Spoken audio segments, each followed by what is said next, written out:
జిల్లా వెనుకబడిన తరగతుల అభివృద్ధి శాఖ ఆధ్వర్యంలో శనివారం సిద్దిపేట పట్టణంలోని విపంచి కళానిలయంలో నిర్వహించిన మహాత్మా జ్యోతిబా పూలే 200వ జయంతి ఉత్సవాలకు జిల్లా అదనపు collector, local bodies Abdul Ahmad ముఖ్య అతిథిగా పాల్గొన్నారు. ఈ సందర్భంగా జిల్లా అదనపు కలెక్టర్ మాట్లాడుతూ, ముందుగా మహాత్మా జ్యోతిబా పూలే 200వ జయంతి శుభాకాంక్షలు తెలిపారు. ఆయన 200 సంవత్సరాల క్రితం జన్మించిన ఆయన జీవిత ప్రయాణం, సాధించిన విజయాలు, ఒడిదుడుకులు గూర్చి నేటి యువత తెలుసుకోవాలని సూచించారు. ఆయన యొక్క చరిత్రను చదివి నేటితరం ప్రజలకు దాని యొక్క ప్రాముఖ్యతను తెలపాలి. నేడు మనం కులం, మతం, జాతి, లింగ భేదాలు లేకుండా ఇలా జీవిస్తున్నాము అంటే 200 సంవత్సరాల క్రితం మహాత్మా జ్యోతిబా పూలే లాంటివారు చేసిన త్యాగాల ఫలితంగానే అని తెలుసుకోవాలి. జీవితంలో ఎదగాలంటే అది చదువుతూనే సాధ్యమవుతుందని ఒక దృఢ సంకల్పం వారికి ఉండేది. ఎన్నో కష్టాలు, అవమానాలు పడుతూ చదువు కొనసాగించారు. తన భార్య సావిత్రిబాయి పూలేకు సైతం చదువు చెప్పించి బాలికల విద్యకు నాంది పలికారు. కుటుంబ సభ్యులు, సమాజం ప్రతి ఒక్కరూ తాను చేస్తున్న పనులకు అడ్డంపడిన తను దృఢ సంకల్పంతో అనుకున్న పనిని ఎన్ని ఒడ్డులు కొడుకులు ఎదుర్కొని పూర్తి చేసి సాధించే తత్వం నేటితరం యువత జ్యోతిబా పూలే, సావిత్రిబాయి పూలే దంపతులను చూసి నేర్చుకోవాలని సూచించారు. కార్యక్రమంలో Siddipet municipal chairperson Kadaverugu Manjula Rajanarsu, DRO Nagarajamma, BC welfare అధికారి సయ్యద్ రఫీ, నాయకులు పయ్యావుల రాములు, పోచబోయిన శ్రీహరి యాదవ్, మామిండ్ల ఐలయ్య, మురళీకృష్ణ, నవీన్ గౌడ్, ప్రశాంత్, పరశురాములు, కోటగిరి ప్రభాకర్, ప్రశాంత్ తదితరులు పాల్గొన్నారు. పిల్లలందరికీ నేటి ఈ మహాత్మా జ్యోతిరావు పూలే జన్మదిన శుభాకాంక్షలు.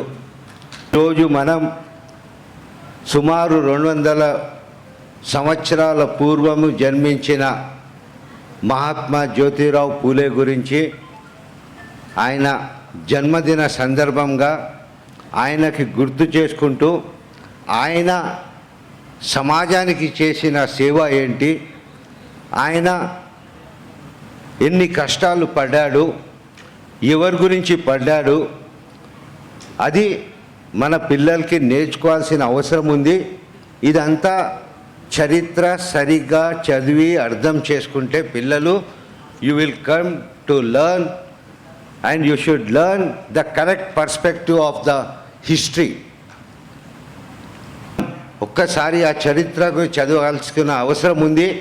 ఆ చరిత్రని కరెక్ట్ పద్ధతిలో ప్రజల ముందు తీసుకొని వెళ్ళాల్సిన అవసరం కూడా చాలా ఉంది. మనం జస్ట్ ఒక్కసారి 200 సంవత్సరం ముందు ఉన్న పరిస్థితుల్ని మనం అర్థం చేసుకోవాలి. ఈరోజు మనం అందరం ఇట్లా మాట్లాడగలుగుతున్నాం.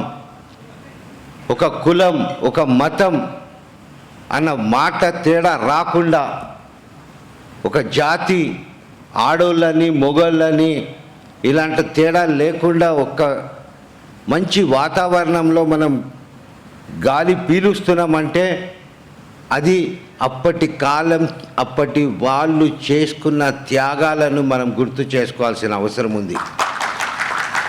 Just close your eyes, go back 200 years back. అప్పుడున్న పరిస్థితులు ఏంది, ఏముండే పరిస్థితులు, ఆ ఫ్యాక్ట్. మనం జ్యోతిరావు పూలే గురించి మాట్లాడుకున్నప్పుడు ఆయన అప్పుడు ఆ రోజుల్లో పడిన కష్టాలను అర్థం చేసుకోవాలి, అప్పుడున్న పరిస్థితుల్ని అర్థం చేసుకోవాలి.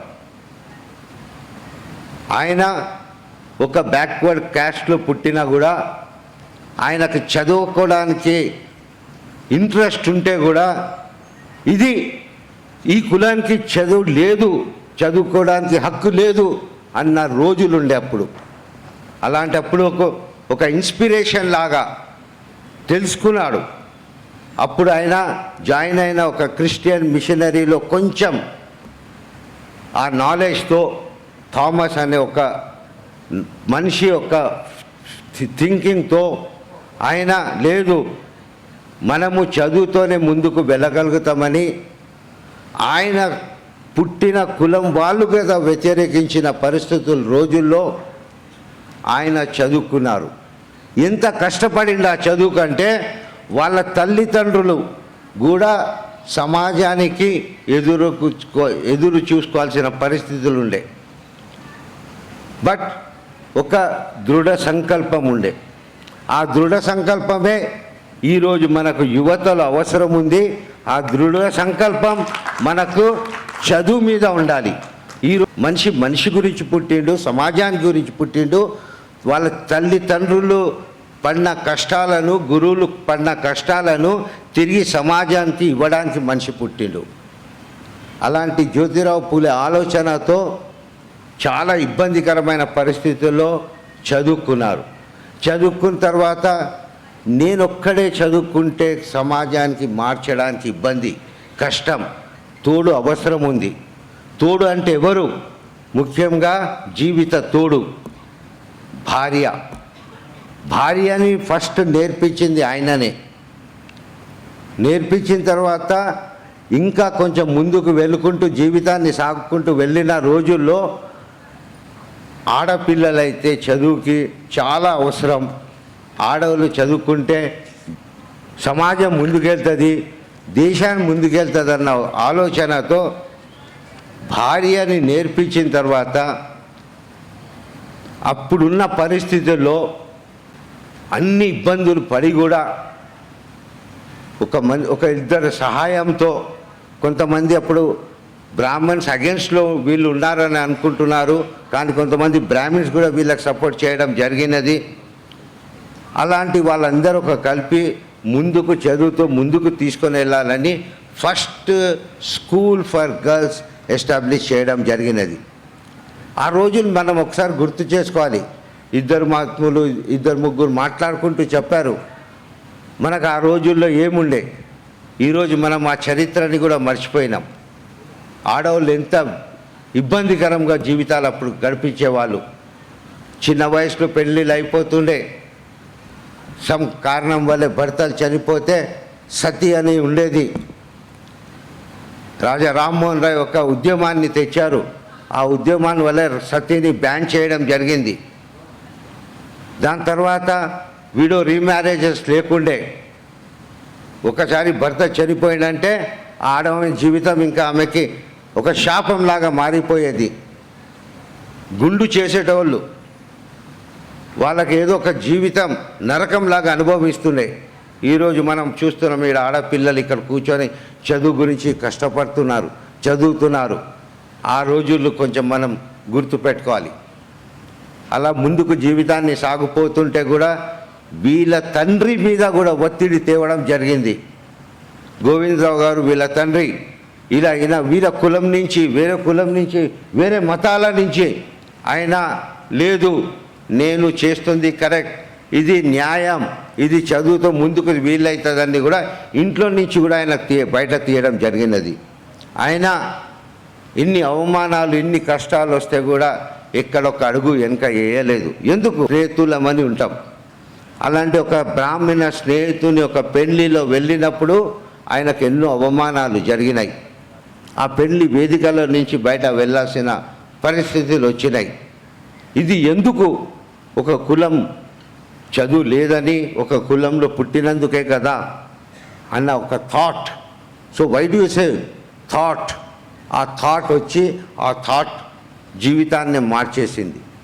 అలాంటిది జీవితంలో మనం ముందుకు వెళ్ళాలన్నప్పుడు చెప్పడమే కాకుండా వాస్తవంగా ప్రాక్టీస్ వాట్ యు ప్రీచ్ అంటాం, అవి చేయాలి. ప్రాక్టీస్ వాట్ యు ప్రీచ్, అది మనం చేయాల్సిన అవసరం ఉంది. దానికి కరెక్ట్గా బెస్ట్ ఐడియల్ ఎగ్జాంపుల్ పూలే దంపతులు. బ్రాహ్మణ సమాజంలో యంగ్ విడోస్ని కూడా వాళ్ళు రక్షించారు. కొంతమంది అంటారు వీళ్ళు అగెన్స్ట్ బ్రాహ్మిన్స్. కాదు, they were for the society, మానవత్వం గురించి. They have adopted one son. ఒక యంగ్ విడో, బ్రాహ్మిన్ విడో ఒక పాపని అడాప్ట్ చేశారు సొంత కొడుకులాగా. ఆ కొడుకు, వీళ్ళ సొంత పిల్లలు లేరు, ఆ కొడుకు పేరే యశ్వంతరావు. ఆయన చదువు నేర్పించారు. ఆ యశ్వంతరావు అడాప్టెడ్ సన్ చదువు అయిన తర్వాత ఒక డాక్టర్ అయ్యారు. ఆ డాక్టర్ అయిన తర్వాత ప్రజాసేవ చేశారు.